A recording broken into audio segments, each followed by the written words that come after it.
কামান দেগে কীটনাশক ছড়িয়ে কাজ হচ্ছে না তেমন।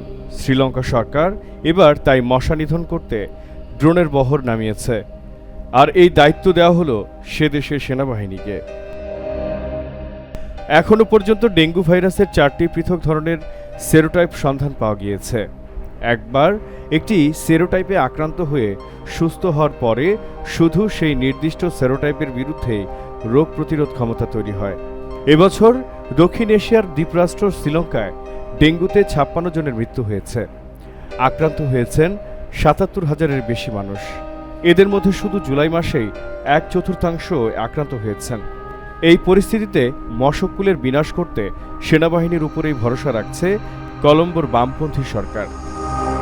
প্রায় 2 দশক আগে সফলভাবে তামিল বিদ্রোহী গোষ্ঠী এলটিটিইকে নির্মূল করার পরে আবার তাই নতুন মিশনে নেমে পড়েছে লঙ্কান ফৌজ। এক খবরে দাবি করা হয়েছে, শ্রীলঙ্কার সেনাবাহিনী এখন রাজধানী কলম্বো সহ দেশের বিভিন্ন শহরে ড্রোন ব্যবহার করে বহুতল ভবনের ছাদ, নির্মাণাধীন এলাকা এবং অন্যান্য স্থানে জমা পানির উৎস শনাক্ত করছে।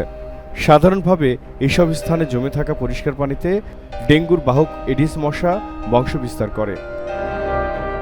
শ্রীলঙ্কার ডেঙ্গু নিয়ন্ত্রণ ইউনিটের প্রধান কাপিলা কানাঙ্গারা জানিয়েছেন, এখনও পর্যন্ত ডেঙ্গু ভাইরাসের 4টি পৃথক ধরন বা সেরোটাইপের সন্ধান পেয়েছেন তারা।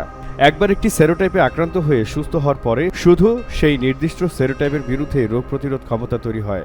অন্য 3টি সেরোটাইপ থেকে সুরক্ষা পাওয়া যায় না, ফলে অন্য কোনো সেরোটাইপে আক্রান্ত হলে অভিঘাত আরও গুরুতর হতে পারে। তাই কামানের মতোই ড্রোন থেকে মশা মারার তেল ছড়িয়ে এবার বহুতল ও দুর্গম জায়গায় জমা পানিতে এডিসের বংশবৃদ্ধি ঠেকানো তাদের লক্ষ্য বলে কাপিলা কানাঙ্গারার দাবি। বাংলার জানালায় জহিরুল ইসলাম।